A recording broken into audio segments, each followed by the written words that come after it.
Next देखिए, company मैंने बता दिया, रिलायंस, इन्फोसिस, टीसीएस, हमारे नीचे निकला हुआ कंपनी एसजे प्राइवेट लिमिटेड, सुराज प्राइवेट लिमिटेड, भारतीय एयरटेल लिमिटेड, ठीक है, एलजी लिमिटेड, ठीक है। ये क्या हुआ? ये किसका कंपनी का है? ये डेल, लेनोवो, ये सब क्या है? ये किसी की है? ये जिसवी की होगी वो प्राइवेट लिमिटेड कंपनी। उधर बजाज का होगा वो प्राइवेट लिमिटेड कंपनी होगा। नीचे जो तुम इस पे बैठे हो सिंटेक्स प्राइवेट लिमिटेड कंपनी का होगा, राइट।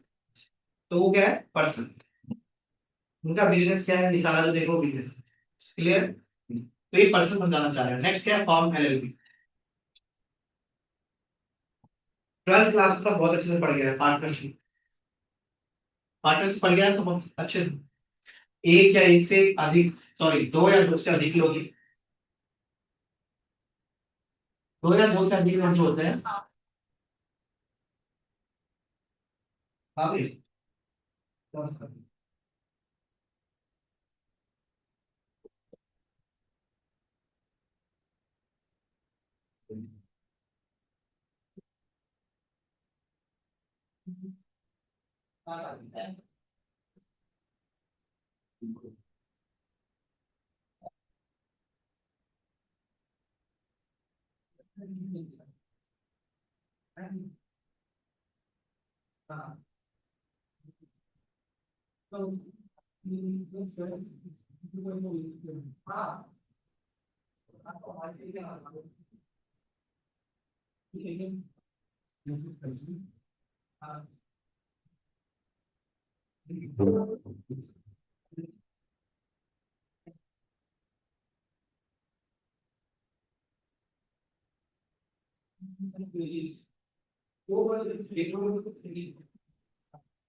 हाँ, नहीं नहीं, कार्ड नहीं है।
ठीक है।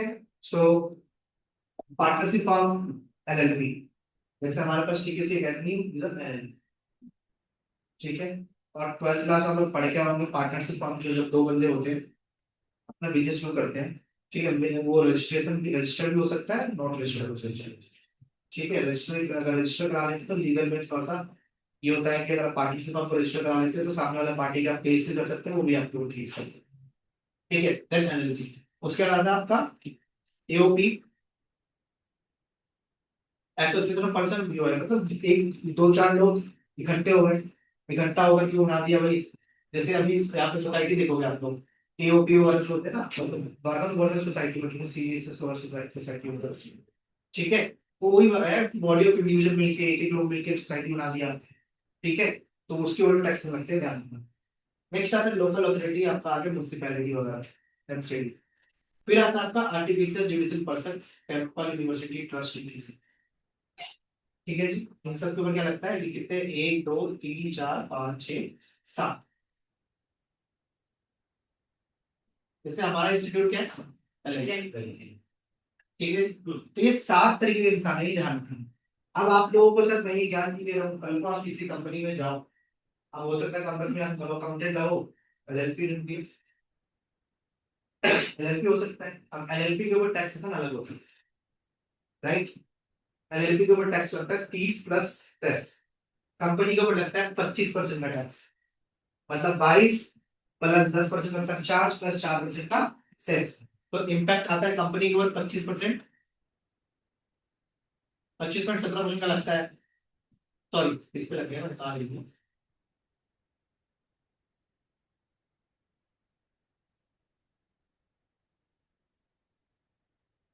सर आवाज अब आ रही है, मैं पीछे बात लग रही है। ये सर आवाज आ रही है। Okay, thank you sir. So आपके इसके ऊपर जो टैक्स लगता है दैट इज 30%, प्लस सेस सब पे लगता है, ध्यान में सेस का रेट सेम होता है, दैट इज 4%, टैक्स का 4%। जैसे 30 रुपए है, 30 का 4% ये लग जाएगा। कंपनी के ऊपर लगता है 22 + 10 + 4%, मतलब 32 नहीं, इसका जो इम्पैक्ट आता है दैट इज 25.17%। इन दोनों के ऊपर क्या लगता है, स्लैब लगता है, इनके ऊपर क्या लगता है, स्लैब लगता है। स्लैब स्लैब स्लैब, 4 का 12 और 5 का 12, ठीक है। न्यू रिजर्व के बारे में था, वो रिजर्व कुछ अलग होता है। What is income? जी आ गया। The definition of income under the act: salary, purchase, bonus, capital gain, dividend, lottery, winning, subsidy and more. Salary होता है इनकम, बोलो yes no. Wages income, capital gain, rental, interest, lottery, gift. Gift income नहीं होता भाई, ठीक है। Gift जो relative देते हैं ना, उस पर टैक्स नहीं लगता। जब नॉन रिलेटिव देते हैं उस पर टैक्स लगता है।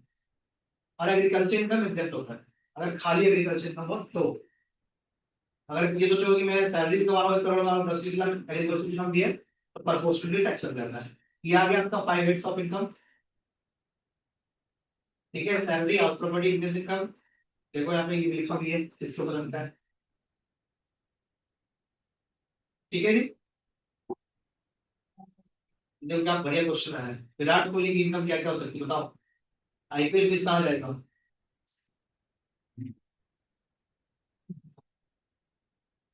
तो रेंट भी इसी हो रहा होगा, हो जाएगा हाउस प्रॉपर्टी।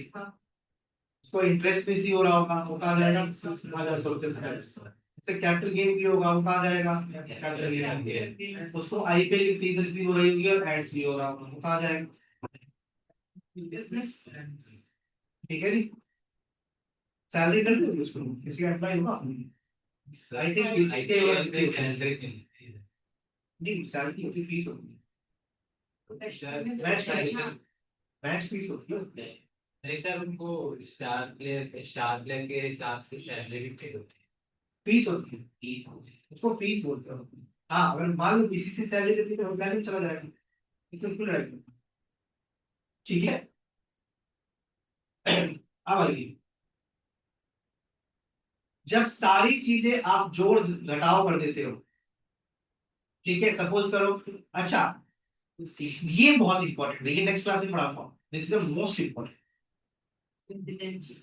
अगर वो इंडिया का बंदा है जिसे हम बोलते हैं रेसिडेंट, तो दुनिया की कहीं की भी इनकम है, तब पे टैक्स कहाँ बढ़ेगी? वो इंडिया में। फिर एक होता है आपका नॉन रेसिडेंट। नॉन रेसिडेंट मतलब बाहर का बंदा इंडिया में काम कर रहा है, तो उसकी बाहर की इनकम हो सकती है। तो जो नॉन रेसिडेंट केस में खाली इंडिया में जो इनकम होगी उस पर टैक्स देगा, ओनली इंडिया का इनकम। कौन सा? वैसे कौन सा ग्लोबल, कौन सा ग्लोबल, रेसिडेंट है तो ग्लोबल मतलब कहीं का भी इनकम टैक्सेबल ही मिल गया।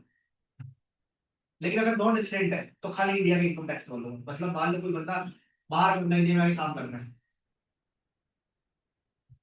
ठीक है, तो उसकी सैलरी इनकम तो खाली सैलरी टैक्सेबल होगा। अब बाहर उसका हो सकता है रेंट का भी इनकम हो, यूएस का बंदा है मान लो, रेंट भी कमा रहा है, वहां का कैपिटल गेन भी कमा रहा है, तो अगर वो नॉन रेसिडेंट है तो खाली सैलरी पे करेगा। और अगर वो गलती से रेसिडेंट बन गया तो सब पे टैक्स पे करेगा। क्लियर है? लोग क्या करते हैं, क्या ओके दुबई में जाके सिर्फ हो जाते हैं, तो भाई इंडिया में तो कमाया वो भी, और दुबई में जो प्रॉपर्टी जो उसको रेंट पे लगाता है वो भी। बोलो सर दुबई में तो टैक्स नहीं लगता, भाई दुबई में लगता था, बंदा कहाँ गए, है क्या रेसिडेंट, टैक्स कहाँ पे करेगा? है। अगर दुबई में अगर टैक्स लगता है तो हमें पे करना होता है, फिर उन दोनों का जो बेनिफिट होता है वो मिल जाता है। डेज पे काम करने के बाद फिर नॉन रेजिडेंट करा देते हैं। नहीं डिपेंड करता है, मतलब बहुत सारे लॉ है, कई बार होता है जैसे अपना जो प्लेयर है वो कई बार रेसिडेंट हो जाते हैं, ठीक है। अब देखो यहाँ पे बोला एग्जाम्पल के तौर पर 12 लाख रुपए की इनकम है, 20,000 की इंटरेस्ट है, ये डिडक्शन है, टीडीएस 80,000 का है, टैक्स पूछ रहा है। ये जब नेक्स्ट क्लास कराओगे ना आगे बढ़ते तो टैक्स के सिखाऊंगा। ये स्लैब देख लो, 0 से 4 9 लाख नो टैक्स। अगर 8 लाख तक है तो आपको क्या लग जाएगा आपका स्लैब। ये देखिए, रिबेट होती है, मार्जिनल रिलीफ होता है, सरचार्ज होता है और सेस होता है, कितने तरीके के टैक्स होते हैं। देखिए मैंने बोला था आपको कि 12,25,000 के ऊपर क्या लग जाएगा टैक्स, केवल 25,000 बढ़ने से इसको पता कितना टैक्स बन जाएगा, अगर मैं कैलकुलेटर छोड़ू तो सपोज करो 0 से लेकर 4 तक तो 4 से 8 लाख पे 4 लाख पे 5%, 20,000। 8 से 12 पे 10%, मतलब 40,000 रुपये। 4 लाख का 10%, और 25,000 में कितना लग जाएगा? जो एक्स्ट्रा 25,000 आया है, 15%। और 25,000 का मतलब कितना होता है भाई? 3,350। तो कितने हो गए तुम्हारे पास? 63,000 रुपये के आसपास टैक्स। ये 25,000 रुपये बढ़ने से 63,000 का टैक्स देना पड़ेगा, तो वो तो गलत है, ठीक तो नहीं है। तो गवर्नमेंट ने एक कॉन्सेप्ट लेके आया, मार्जिनल रिलीफ। अभी बंदा कितना टैक्स पे करेगा? ओनली 25,000। बाकी का जो डिफरेंस हो गया 43,000 रुपीज जो बचेगा, 63 माइनस 25, 38,000 क्या हो गया? Marginal relief. मतलब आप समझ रहे हो, खाली 25,000 बढ़ने के चक्कर में 63,000 तो टैक्स पे करेगा नहीं भाई। अभी मार्जिनल रिलीफ कब कब तक दे सकते हैं, मतलब कितने मार्जिन तक? 12 लाख से कब, कितने अमाउंट तक के लिए? अगर मान लो 12, अभी 12,63,000 होगा, हम्म, तो मार्जिनल रिलीफ में तो दिस इज लेसर वाली बात आ रही है। मार्जिनल रिलीफ वही तक है। मतलब अब इस पे टैक्स कैलकुलेट करके देखो कितना बढ़ेगा। यहाँ तक तो 60 है ही, 63,000 का नौ जोड़ देता हूँ, 69,000 हुआ है, तो टोटल हो गया 69,000 रुपीज। तो अभी भी वो कितना देगा? वो 63 देके तक की पा जाएगा, क्योंकि 63,000 इनकम होने के चक्कर में वो 69,000 तो टैक्स पे करेगा। ठीक है, अब 1280 मान लेते हैं, 1280, 80,000 रुपये तक टैक्स लग गया हमारा, 12,000 रुपये। और ये 60,000 ऑलरेडी लगा हुआ है, तो 72,000 टैक्स में कितना? 72,000। आपको कितना पे करेगा? 12,80,000 की इनकम में कितना पे करेगा? 72,000 का टैक्स लगेगा। क्लियर है? तो इसको क्या बोलते हैं? Marginal margin. सरचार्ज हमेशा 4% लगता है, ये किस लिए होता है? 4%, सॉरी नहीं, गलती हो गई, 4% ये होता है। 4% ये बच्चों को पढ़ाने के लिए 2002 या 2003 में लाए थे ये लोग, ये टैक्स भी लेंगे, इसको सेस भी चार्ज करेंगे। सरचार्ज क्या होता है? देखिए, जब इनकम धीरे धीरे बढ़ती जाती है ना, 1 लाख के बाद, 50 लाख के बाद सरचार्ज आना शुरू हो जाता है। अगर आपकी इनकम 50 लाख से ऊपर है ना, तो सरचार्ज लगेगा। फिर 1 करोड़ से ऊपर है तो और सरचार्ज लगेगा, 2 करोड़ से ऊपर तो और सरचार्ज लगेगा, 5 करोड़ से ऊपर तो और सरचार्ज लगेगा। मतलब जितना ज्यादा कमाओगे, वो जो टैक्स रेट है स्लैब के बाद टैक्स के ऊपर टैक्स लगाया जाएगा, दैट इज कॉल्ड सरचार्ज। ठीक है, तो ये सब काम आप सीखेंगे अभी जब इंडिविजुअल की आइडिया बनाएंगे। इंडिविजुअल्स की इंपॉर्टेंस नहीं है, लेकिन आपको समझना होना चाहिए। आपको टीडीएस में यहीं से सिखाऊंगा, हाउस प्रॉपर्टी इनकम यहीं से सिखाऊंगा, प्राइवेट लिमिटेड कंपनी की पीसी में कराऊंगा यहीं से सिखाऊंगा, तभी सीख पाओगे टीडीएस क्या होता है। जब टैली एंट्री कराओगे तो सामने वाले को खर्चे जब होंगे तो उसके ऊपर टीडीएस अप्लीकेबल होता है, कितना टीडीएस काटना है वो मैं सिखाऊंगा, वो सारी चीज। एक चीज और बता दूं, जो बीकॉम के फर्स्ट ईयर सेकंड ईयर वाले थे उसमें काम आ जाएगा तुम्हारा। अब आ जाइए, देखिए रेसिडेंशियल स्टेटस बताया था मैंने आपको भी, एक रेसिडेंशियल होता है, एक नॉन रेसिडेंट होता है। उन दोनों के जो बीच में होता है उसको आर एन आर बोलते हैं। इसके लिए आपको सबसे पहले भारत में 182 दिन बैंक होंगे। ठीक है, अगर आप भारत में 182 दिन हो तो आप रेसिडेंट हो, बात खत्म।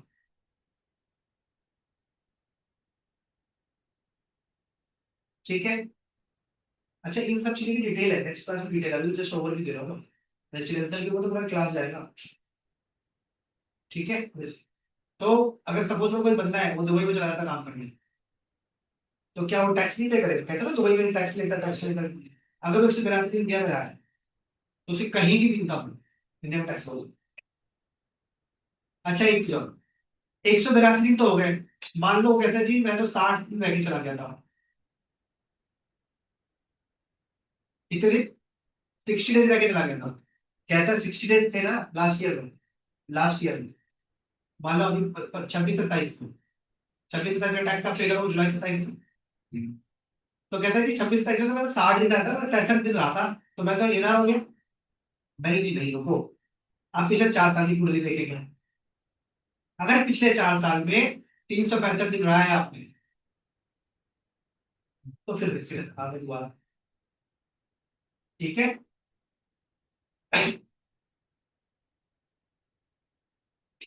अब ये देखिए डेफिनेशन, ये बहुत इंपॉर्टेंट डेफिनेशन, जरा पढ़ते रहिए। देखिए किसी भी एक्ट में जो डेफिनेशन लिखा होता है वो कौन सा होता है, सेक्शन 2 में लिखा होता है, ये याद रखना, ठीक है। किसमें, सेक्शन 2 में। सबसे पहले पर्सन कौन सा होता है, इंडिविजुअल एचयू कंपनी। जब भी याद रखना, मैं क्लास में पर्सन बोलूंगा ना, इट मीन मैं सबकी बात कर रहा हूँ, किसी एक की बात नहीं कर, ध्यान रखना। जब भी मैं बोलूँ कि income tax applicable on person, it mean सबके ऊपर अप्लीकेबल। अब बताइए एसएससी कौन होता है, वो टैक्स पे कर, एसएससी एसएससी कौन होता है। तो टैक्स पे सिंपल सी एग्जांपल, तो बहुत बड़ी एग्जांपल तो कर,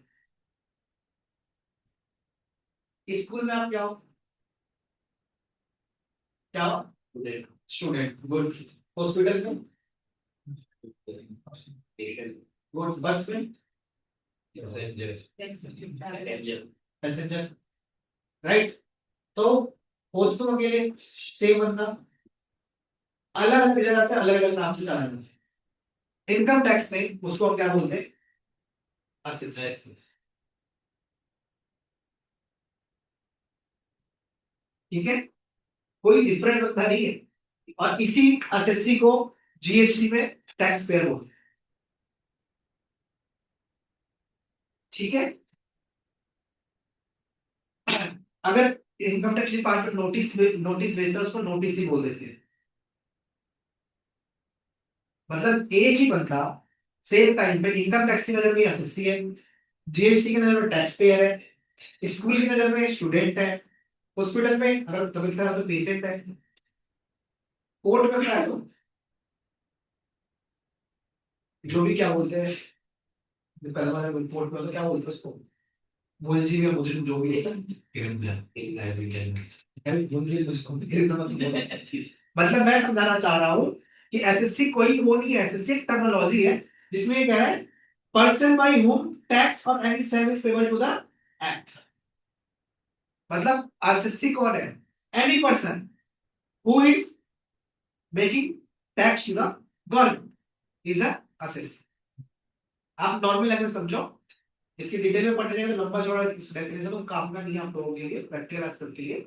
लेकिन जब सुनोगे एसएससी बोलता हुआ टर्म, इसका मतलब क्या है, एसएससी मींस पर्सन, पर्सन कितने हैं फिर, कितने हैं, याद रखें, ठीक है। अब यही अगर तुम पर्सन पढ़ाऊंगा, जीएसटी में 14 है, जीएसटी में 14 तरीके के इंसान पाए जाते हैं, इनकम टैक्स में 7, ठीक है। कस्टम खोलने जाओगे तो उसमें 6 निकल जाएंगे, क्लियर है। इनकम क्या होता है, salary, profit, capital gain, dividend, outstanding. Total income means total income as computed as per act, ये याद रखना। टोटल इनकम जब आप कैलकुलेट करने बैठते हो, अब एग्जांपल कराऊंगा, इलस्ट्रेशन दूंगा, तो उसमें कुछ चीजें माइनस होती है। लाइक सपोज करो कि आपकी सैलरी इनकम है 1 करोड़, आपका 1,500 का एटीसी मतलब वो होता है ना, टैक्स बेनिफिट के लिए दिया जाता है, पॉलिसी आप बच्चों के मेडिक्लेम अगर होता है तो माइनस हो जाता है, उसको डिडक्शन बोलते हैं। बच्चों की फीस है तो 1,50,000 तक की फीस की माफी मिल जाती है, ठीक है। या आपने हाउस लोन ले रखा है तो उसकी माफी मिल जाती है, या टैक्स एफडीआर लिया है तो उसकी माफी मिल जाती है, या एटीयू जो होता है कि अगर आप डिसेबल हो तो 80,000 या 1,20,000 वो मिलता है आप लोगों को। अगर आपने एनपीएस पे करा दिया है 50,000 का तो वो डिडक्शन मिलता है। तो 1 करोड़ माइनस 1,50,000 माइनस 50,000 माइनस 25,000, तो 1 करोड़ जो ग्रोस इनकम, ठीक है। माइनस मान लेते हैं कि आपकी स्कूल फीस 1,50,000 की, बच्चों की स्कूल फीस 1,50,000 की है, 50,000 का एनपीएस ले लिया, 2 लाख हो गया। 25,000 का मेडिकल आपका है, 25,000 का मेडिकल आपके माता पिता का है, 2.5 लाख हो गया। तो 1 करोड़ माइनस 2.5 लाख कितना बच जाएगा, 97,500,000। तो टोटल इनकम क्या हो जाएगा, 97,500,000, क्लियर है। इसलिए इससे बोला है total amount as computed as per this act, ठीक है। ये जब अभी जो ये 5 हेड समझ रहे हो, इसके क्लासेस होंगे अलग अलग। हो सकता है सैलरी में 3 क्लास लगे, हाउस प्रॉपर्टी में 1 क्लास लगे, पीजीपी पे हो सकता है 5 क्लास लग जाए, ठीक है। तो जब मैं वहां बोलूंगा भाई पीजीपी खोलो, बोलो सर पीजीपी क्या होता है, बोलो एसएससी मान लेते हैं, मिस्टर एसएससी बोलो एसएससी क्या होता है सर, इसलिए टेक्नोलॉजी पढ़ाई जाती है, ठीक है। किसी भी एक्ट को जब पढ़ने बैठोगे आप लोग, तो हर एक एक्ट के सेक्शन 2 में उनको डेफिनेशन देना होता है, ठीक है, कि वो एसएससी का मतलब क्या समझते हैं, वो टैक्स सेल का मतलब क्या समझते हैं। भाई एक बंदा तो बोला कि मेरे को अप्रैल से दिसंबर अच्छा लगता है, मेरे टैक्स सेल अप्रैल से दिसंबर रखो, एक कहता है कि मेरे को जनवरी टू जून अच्छा लगता है। गवर्नमेंट के लिए टैक्स सेल क्या होगा जो हम बताएंगे, और हम financial year for which the income is computed और टैक्स, ठीक है। एग्रीकल्चर इनकम, रेंट रेवेन्यू और income from the land used for the agriculture person normally except. Business क्या होता है, एनी ट्रेड कॉमर्स मैन्युफैक्चरिंग और सिमिलर वेंचर। प्रोफेशन क्या होता है, any vocation requiring special skill और नॉलेज, लाइक मैं टीचिंग कर रहा हूँ, डॉक्टर, इंजीनियर, सीए, ये सब प्रोफेशन में आ जाएंगे। कैपिटल एसेट्स अभी बोला था ना, प्रॉपर्टी जो बेचते हो, property of any kind held by SSC. SSC आप समझ रहे हैं एसएससी कौन, टैक्स पे कर ठीक है।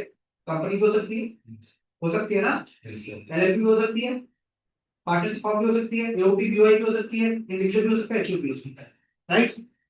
ट्रांसफर का मतलब बहुत इजी है, सेल, एक्सचेंज, ट्रांसफर, मर्जर।